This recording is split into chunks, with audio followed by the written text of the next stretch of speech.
Before diving into this incredible story, remember to subscribe to the channel and turn on notifications.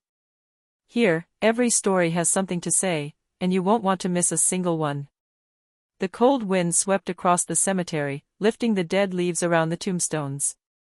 Loved ones were gathered, their faces etched with grief, and the air thick with stifled whispers and suppressed sobs. The coffin had barely been placed on the hearse when a heavy silence fell. Suddenly, a sharp noise. Hurried footsteps. All eyes turned towards a young boy, dirty and thin, his clothes torn and his skin marked by the misery of the street. His black eyes shone with a strange, almost supernatural intensity. "The killer is here," he shouted in a clear voice, sharp as a knife. A murmur rippled through the crowd. People instinctively recoiled, some whispering, "Who is he?" The deceased woman's father, frozen by grief and incomprehension, felt his heart clench. He stepped forward, his face pale, his hands trembling. What do you mean, kid?" he asked, his voice choked with emotion. The boy pointed at a man in the crowd. His eyes seemed to pierce everyone's soul. "He's the one who took your daughter. He thinks no one will ever know, but I know." Silence fell like a guillotine. The killer, caught off guard, felt a cold sweat trickle down his neck. Everyone froze, unable to look away from the little boy who held a terrifying truth in his hands. The wind continued to howl through the trees, carrying away a secret kept for too long. The cemetery still echoed with terrified whispers when the boy stepped forward. His worn-out shoes dragged on the gravel, but he didn't seem to care about the cold or the stares of the adults. The deceased woman's father, Marcus Whitmore, an austere businessman with a face etched by years and responsibilities, approached slowly. "Tell me your name, kid, and how do you know this?" His voice trembled, but behind the fear lay a fierce determination. "My name is Eli, sir," replied the boy, his hands gripping his threadbare coat. "I know what no one dares to say. I saw what he did." All eyes turned to the man Eli had pointed out, a respectable neighbor, Thomas Grayson, who had always been well-liked in the neighborhood. His face paled, his lips trembled. It's a lie," he stammered. But Eli shook his head with chilling certainty. "I know you killed her, and I know why no one suspected you. You thought I'd never know, but I do." Marcus felt anger and pain mingle in his chest. "Eli, why did you come to tell me this now? Why interrupt the funeral?" he asked, breathless. "Because you deserve to know the truth, before he disappears again." The boy then pulled a small, yellowed notebook from his pocket, covered in notes scribbled in shaky but legible handwriting. He handed it to Marcus. "It's all here. The evidence, the dates, the witnesses, everything." The wind seemed to calm down, as if nature itself were holding its breath. Marcus took the notebook with trembling hands and read a few lines in a low voice. His eyes widened, and his heart sank. Everything the boy said was true. Thomas Grayson, now pale and unable to respond, felt the grip of fear tighten around him. He had underestimated this little street boy, and now he knew that his secret was about to cost him everything he had built. Marcus raised his eyes, his gaze hard and piercing, and said in a cold voice, "Eli, you gave me a weapon I never had. Now we will get justice for her." The boy nodded. His eyes shone with a strange, almost prophetic light. "I won't leave until justice has been served." And as the rain began to fall gently, splashing the graves around them, Marcus understood that his life had just changed forever. The next morning, Marcus Whitmore couldn't sleep. The notebook Eli had given him lay half open on the living room table, revealing precise notes, dates, and observations. Everything pointed to his daughter Amelia's disappearance. Every line seemed to have been written by someone who had been watching her for a long time, someone who knew everything. "I can help you find him, Mr. Whitmore, but we can't waste any time." Eli sat on the sofa, his eyes fixed on Marcus, determined. "He knows you know.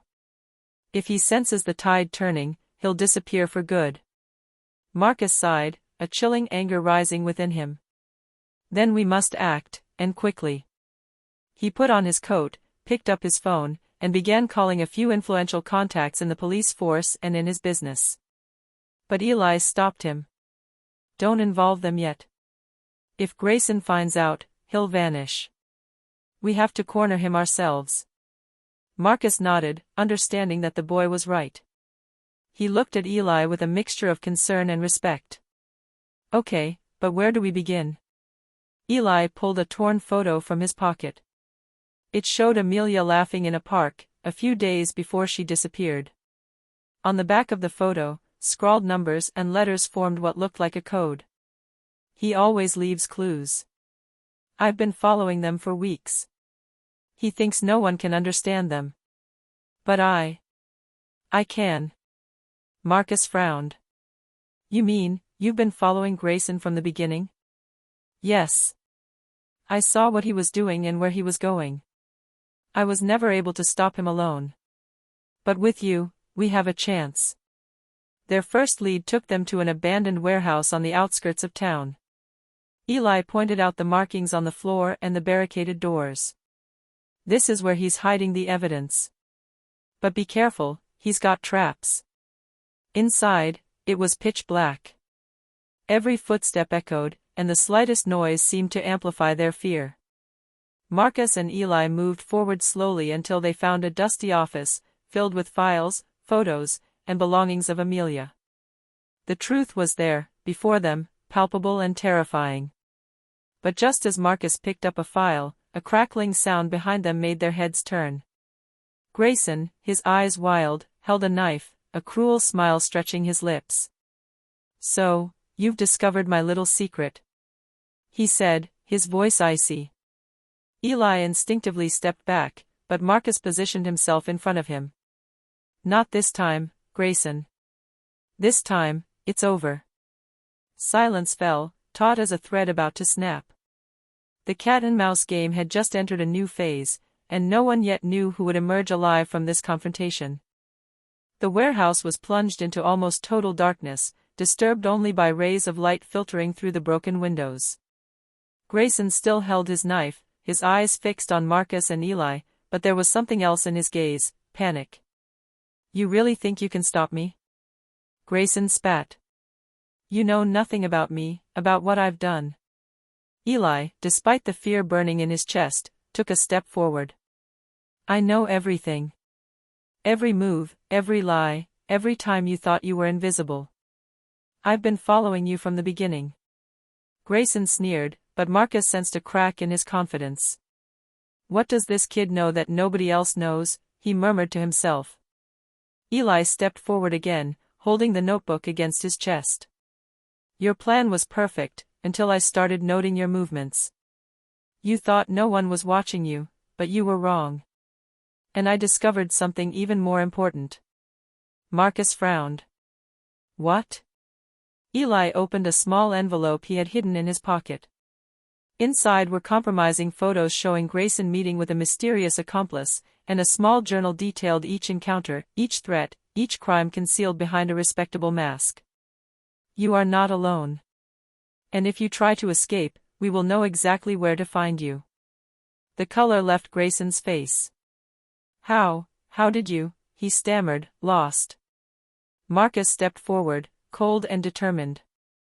"Because there's always someone who sees the truth, even when you think everyone is looking away." Eli gave a slight smile. "And now we have a chance to do what needs to be done." Grayson stepped back, feeling the trap closing around him. But in a desperate move, he tried to escape through a side door. Marcus threw himself in front of him, pushing him towards Eli, who immobilized him thanks to his small size and surprising speed. The fight was brief but intense. The panic in Grayson's eyes was palpable. He knew his empire of lies and crimes was collapsing. Breathless but victorious, Marcus and Eli watched Grayson fall to his knees. "It's over," Marcus murmured, anger and sadness mixed in his voice. But Eli, his eyes fixed on the ground, whispered something Marcus would never forget: "There are still secrets, bigger than this one. And he's not the only one." A shiver ran down Marcus's spine. The battle for the truth was far from over. And Eli, the homeless boy who had interrupted the funeral, wasn't just a witness, he was the catalyst for a justice no one had dared to imagine.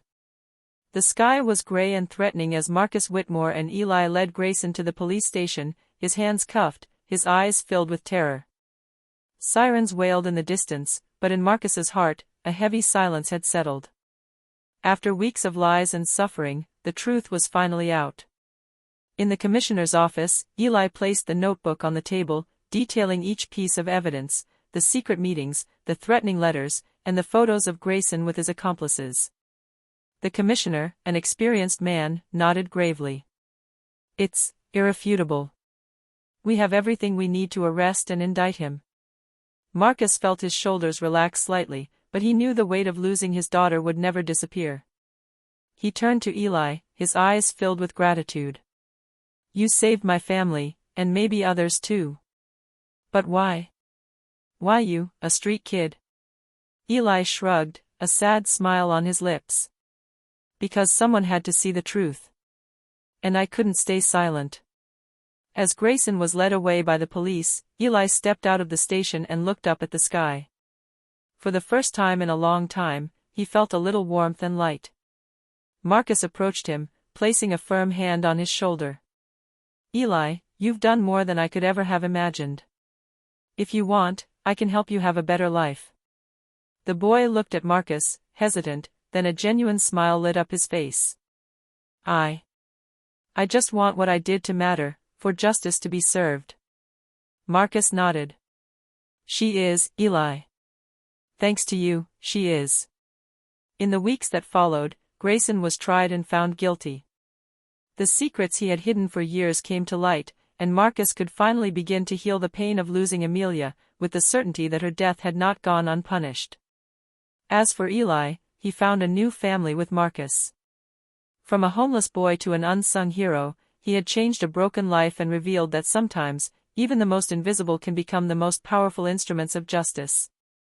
The wind blew gently across the cemetery where it had all begun, but this time it seemed to carry a message of peace. The truth had triumphed, and wounded hearts could finally begin to heal.